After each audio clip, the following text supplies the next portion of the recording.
Hi guys! In today's video I'm going to be testing some no borax slime recipes, and the first slime I'm going to be showing you is wood glue slime. For this we're going to need some Elmer's wood glue, and we're also going to need a shaving gel. Some people say that shaving cream works, but I tried this and it personally didn't work for me, so I don't recommend it. You want to add the shaving gel in gradually. I didn't realise it would activate so quickly, so I added in quite a lot. But as you can see here, when I was stirring it in, it pulled away almost immediately and turned into a slime basically straight away. It's quite a thick mixture, so it's hard to tell when it's fully activated because it's quite hard to stir, so I do recommend just going in with your hands and adding the shaving gel in that way. The original creator of this slime is called Swirly Slime on Instagram. I'll leave her link in the description, and she recommends that if your slime's still a bit sticky to just go in with your hands and add the shaving gel until it becomes a really nice smooth texture.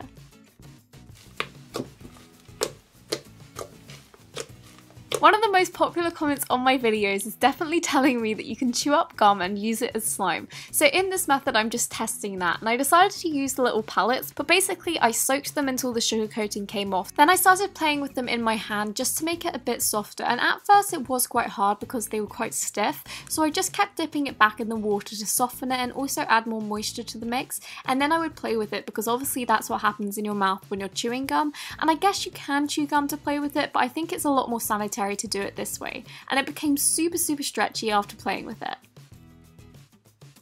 The next slime has been one that I've wanted to try for so long, and it's Champey Slime, and this only works with Suave Kids 2-in-1, and I literally waited for 2 months to get this in the post, but it finally came, and I basically poured half of the bottle out into a bowl and then covered the surface of it with a tiny bit of salt, and I know it looks like a lot on camera, but it really wasn't a lot, and I started to stir it and I didn't notice anything at first, but then I kind of noticed it was kind of becoming like a jelly and slightly pulling away from the sides, so I was really hopeful because I tried this with normal shampoo and it didn't work at all. As you can see here, it did start to form a slime. I left it to sit out for 20 minutes just to make it a bit more thick, and I noticed that when I poked it, it did break quite easily, but I mean, it was a slime, but it didn't feel as nice as the real thing. The last slime I'm going to be testing is blue tack slime, and I'm not going to be using the same method as I used before because you guys told me that foaming hand wash works way better with it than moisturizer does. So I started to add my foaming hand wash on top of the blue tack, and I started to knead it in, and I noticed that when it went all stringy last time, I did give up, but you guys told me to add more foaming hand wash and keep kind of kneading it and making it more soft,